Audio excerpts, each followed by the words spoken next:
over the recent years, the biggest scandal in sports must have been the Astros cheating scandal, which occurred last year, but really took place back in the 2017 season. It's been made out to be something really big. I mean, it is, but I also believe that the MLB used the Astros as a scapegoat to so they'd have something else to land on besides maybe a team like the Yankees, who might ruin the integrity of baseball had they been caught cheating, which I believe they did. In the past years, there's always been something going on in MLB. You had the steroid era for the past decade, 2 decades, where you had names like Barry Bonds, Mark McGwire, Sammy Sosa, guys who were throwing around names who saved baseball. Because after the '94 strike, baseball was pretty much dead. And when Mark McGwire and Sammy Sosa had the home run chase, they ended up saving baseball. But what people didn't really know going on then is that they were using performance-enhancing drugs to be those home run hitters. And once that was found out, the MLB did nothing about it. Because why would they do it? Because all they were doing was profiting off of it. And once they made their money and people grew really suspicious about it, and it became a big deal on social media, that's when they decided to clean house with all the players, which they just blackballed the players and they could no longer be in the MLB.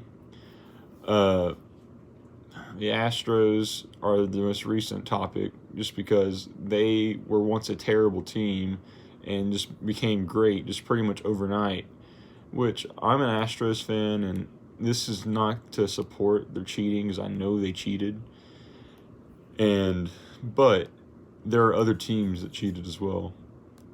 In recent news, the Yankees got a letter from the commissioner regarding sign stealing that they may have done, but the letter is sealed and only to be opened by the front office of the Yankees. And recently, a federal judge made the case that they should open it, and which the Yankees and the MLB are both appealing that decision, which to me sounds very, very fishy. And also, the Astros were punished really severely compared to teams like the Red Sox, who actually were convicted of cheating.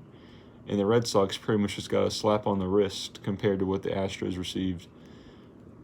And to me, it's just not fair. But also doesn't justify with what the Astros did. Going back to the steroid era, it's just you had a commissioner then who was corrupt, and Bud Selig, and then now you have Rob Manfred who's still corrupt. They're all in for the money, which it's a big business, it's a multi-billion-dollar business, and they're all about making money. And the Yankees happen to probably be their biggest moneymaker in there, and trying to discipline them would probably not go over well for baseball. It might just ruin what people think about baseball. Oh, they're just a bunch of cheaters. But to me, that just seems like, the big market teams can just get away with everything compared to small market teams like the Astros, or smaller markets like the Astros. But it's just wrong of what they've done. And they're always a scapegoat. They in the steroid era, they used the big names like Barry Bonds and Mark McGwire, guys like that, as a scapegoat. Now it's the Astros, and for that, it's just wrong.